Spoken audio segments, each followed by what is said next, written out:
रहस्यमय नीलावंती ग्रंथ पार्ट 2। ठोकर मंदिर के चारों ओर एकत्र हुए। उन्होंने राज और उसके साथियों को खुले कक्ष के सामने खड़े देखा। उनके सामने नीलावंती ग्रंथ फैला हुआ था। वातावरण एकदम नकारी अंधेरे से घना हो गया था, जो प्राचीन पाठ के पन्नों से रिसने लगा था।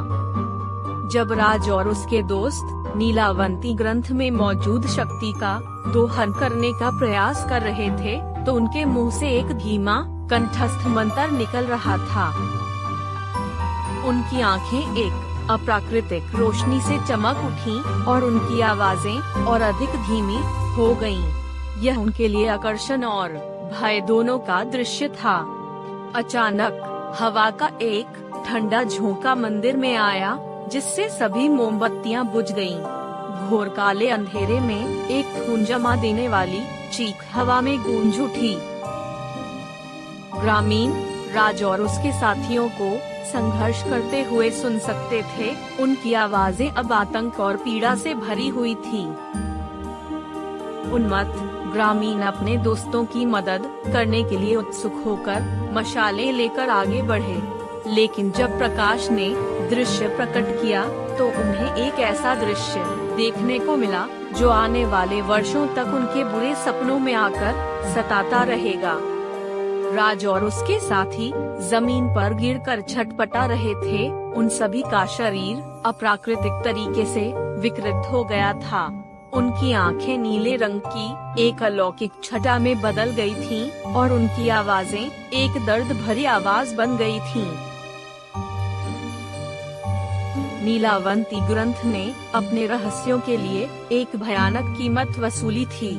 इसने उन लोगों की आत्माओं को अपने वश में कर लिया था, जिन्होंने इसकी शक्ति के साथ छेड़छाड़ करने का साहस किया था और उन्हें दुष्ट ताकतों के जहाजों में बदल दिया था।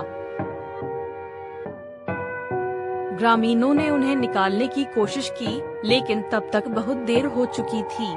उन युवकों पर अलौकिक शक्ति का हमला हुआ, जिससे कई ग्रामीण घायल हो गए। गांव में अफरा तफरी मच गई। विकृत युवा अब नीलावंती ग्रंथ के नियंत्रण में थे और अब ग्रंथ ने कहर बरपाना शुरू कर दिया। राज और उसके साथियों ने अंधेरी ऊर्जाओं को उजागर कर दिया था, जिसने वास्तविकता के ताने बाने को विकृत कर दिया। इमारतें ढह गईं, पशुधन सूख गया और फसलें खेतों में सड़ गईं।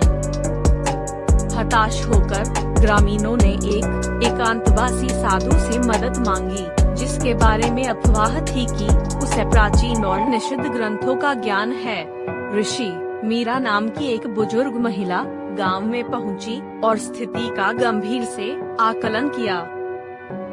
वह नीलावंती ग्रंथ से उत्पन्न खतरे को पहचानती थी और जानती थी कि केवल एक शक्तिशाली प्रति अनुष्ठान ही बुरी ताकतों को दूर कर सकता है।